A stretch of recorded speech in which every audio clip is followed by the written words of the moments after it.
तुमच्या इश्यू नाही. अहो आम्ही रस्ता करू तुम्ही करायला बघा नियोजन केलं आम्ही तुम्हाला. अहो मंडळ ही कोण आहे? ही कोण आहे? ही मंडळ ही कोण आहे? अहो ही कोण आहे मंडळ? अहो ही मंडळ कोण आहे? काय साहेब बोलाल तुम्ही? काहीतरी पद्धत असते काहीतरी. अहो काय पद्धत आहे काहीतरी? बरं मलाच बोलायला ते मुख्य राहतील का? अहो तुम्ही ऐका ना बोलू सर तुला आपलं काहीतरी माणूस झाला आपल्याला फायदा गेला गुन्हा दाखल करा आमच्यावर काय करायचं आम्ही उद्या येऊ ना विनंती करा तुमचा गैरफायदा घ्यायचा विनंती करायचो ऐका ना काल आत्महत्या केली काल आत्महत्या केली हे सरकार मान्य हा तुम्ही म्हणले आम्हाला मी तुम्हाला हे सांगा 10 वाजायच्या आधी रोडवर तुम्ही म्हटले होते ना तुम्ही 10 वाजायच्या अगोदर आम्ही काहीच म्हणलं तुम्हाला आम्ही 9 वाजेपासून सुरू म्हणलेलं साहेब तुम्हाला आम्ही टाइम दिलेला नाही तुम्हाला आम्ही ऐका ना 9 वाजेपासून सुरू टाइम केलं बघा तुम्ही सर्व लोकांना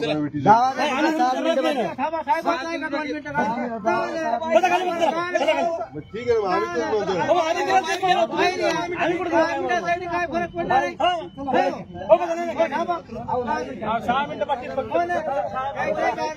आपण टाइम 9 वाजेपासून दिला आपण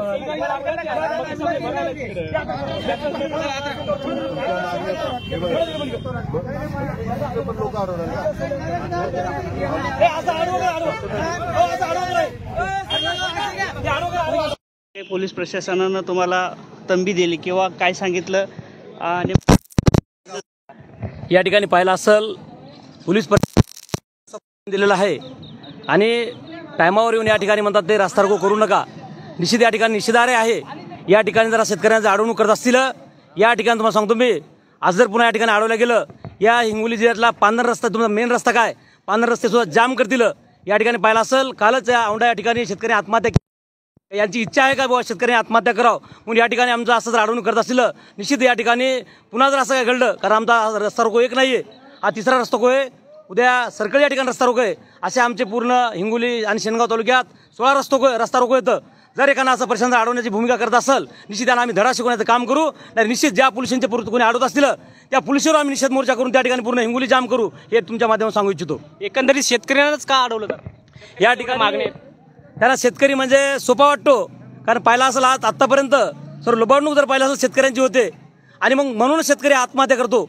त्यामुळं या ठिकाणी शेतकऱ्याचा आवाज उठवण्यासाठी आज पाहिला असेल शेतकरी मोठ्या संख्येने आज शेतकरी खरं पाहिलं शेतामध्ये किंवा घरी तोंड दाखवू शकत नाही कारण पाहिला असेल शेतातलं पीक पूर्ण गेलेलं आहे आणि घरी लेकराबाळाला काय तोंड दाखवा उद्या दिवाळी कशी करावं उद्याचं आता पेरण कसं करायचं रानकाम झाल्यावर या युवंचन शेतकरी असताना याचा गैरफायदा या ठिकाणी शेतकऱ्याचा अधिकार लोक घेत आहेत. निश्चित यांना आपण वाचा फोडून यांना यांची जागा दाखवण्याचे काम या ठिकाणी शेतकरी करतील.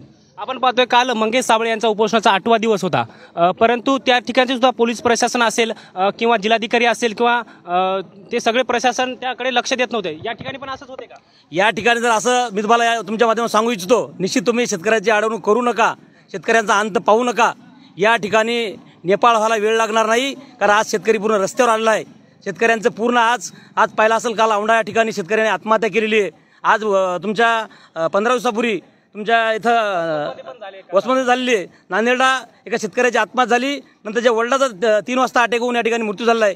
निश्चित या ठिकाणी शेतकरी मला सांगा शेतकरी जर आपली खिशात दोरी बाळगून जर आत्महत्या कर भीत नसेल निश्चित तुम्हाला सांगतो मी या ठिकाणी दुसऱ्याला या ठिकाणी करण्यासाठी भिणार नाही म्हणून तुम्ही शेतकऱ्याचा अंत बघू नका एवढं तुमच्या माध्यमातून सांगू इच्छितो. तुमची नेमकी मागणी काय असणार आहे? काय या ठिकाणी आम्ही यासाठी रस्त्यावर आलो पाहिला असेल आज शेतकऱ्यांचा पूर्ण पिकच वाहून गेलं नाही शेतकऱ्यांचं जीवन पूर्ण उद्ध्वस्त झालं आहे.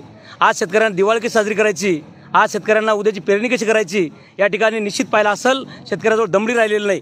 शेतकऱ्यांजवळ जे होतं नव्हतं ते आज तुमच्या 3.5 महिन्यापूर्वी आखाडतोंडी खिशातलं उसणं घेतलं सावकाराचं घेतलं बँकेचं कर्ज काढलं आणि आज लाखो रुपये जमिनीत टाकलेत पण आज तुमच्या तोंडचा घास शेतकऱ्यांचा गेला आहे. आज उद्या शेतकऱ्याची दिवाळी होणार नाही आहे आणि निश्चित पाहिलं असेल यामुळं आज शेतकऱ्यांसाठी मागण्या आहेत. पहिली मागणी आहे संपूर्ण कर्जमाफी करा. दुसरी मागणी आहे ओला दुष्काळ जाहीर करा आणि प्रत्येक शेतकऱ्याच्या खात्यामध्ये हेक्टरी 50,000 रुपये हे 5 रुपये देऊन आम्हाला लाजवण्याचं या ठिकाणी शेतकऱ्यांचं खेळी करण्याचं मागं लागू नका. आज पाहिलं असेल या ठिकाणचं सरकार आंधळा आणि बैरं झालेलं आहे. यांना शेतकऱ्याची जाण राहिलेली नाही. ज्या टायमाला निवडणुका होत्या त्या टायमाला देवाभाऊ यांनी घोषित केलं होतं आम्ही तुमची कर्जमाफी करू. आता काय बाबू झोपलाच कर तू आता तुला काय लाज वाटते काहीतरी कारण पाहिलं असेल आज या ठिकाणी यांनी तुमचा शक्तीपीठ मार्ग आहे कोणता गोव्याला न्यायचा म्हण, या ठिकाणी शक्तीपीठ मार्ग गोव्याला न्यायचा. अहो तुम्ही गोव्याला आम्हाला कोणाला जायचं नाहीये. या ठिकाणी आजी आमची कर्जमाफी करा. आज आणि कुंभमेळा होणार आहे, तिथे 15 कोटी मंजूर केले तर 15,000 कोटी मंजूर केले तर या ठिकाणी कॉर्पोरेट बँका असतील. आज कॉर्पोरेटचं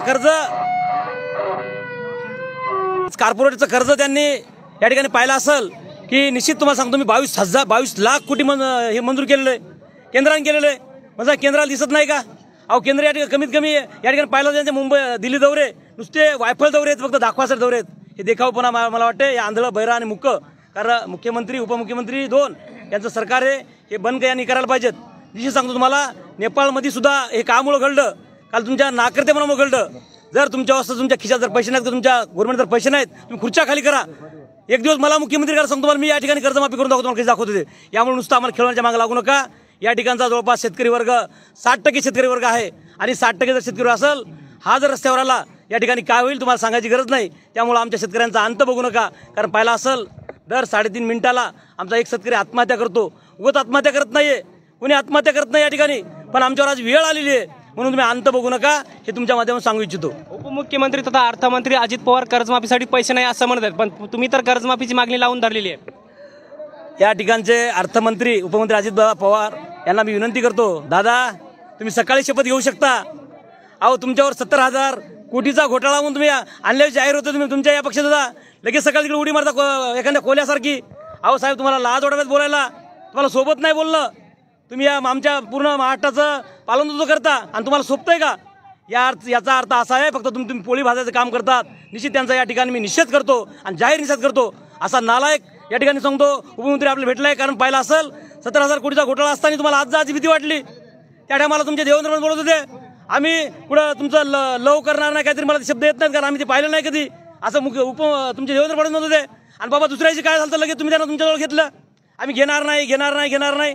यामुळं मला वाटतं अजितदादा पवार यांनी सुज्ञ या ठिकाणी पाहिलं असेल, त्यांनी आज पूर्ण राजकारणामध्ये चांगले आहेत, ते त्यांना चांगली सुदबुद्धी या ठिकाणी मिळो आणि शेतकऱ्याचं कर्ज तात्काळ त्यांनी मान्य करावं.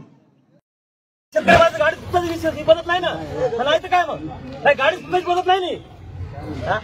काही बोललो ना, काही बोललो मी तुमचं पाहिलं नाही ऐका ना. हाय आमच्यावर काय विषय नाही, उद्या आम्ही रोड काय काळजी करू तुम्ही आम्हाला अडवता ना, काय विषय नाही. आम्ही एवढे संविधानिक आहे का, आम्ही जर संविधानिक बातमी एवढं करत असताल बिलकुल काय अडचण नाही. काय अडचण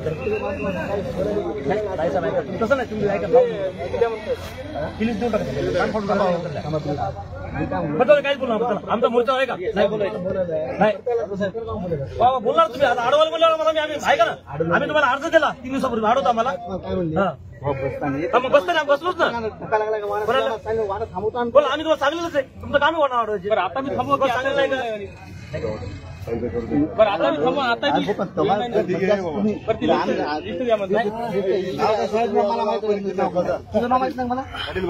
नाव माहिती आहे, नावात काय नाही.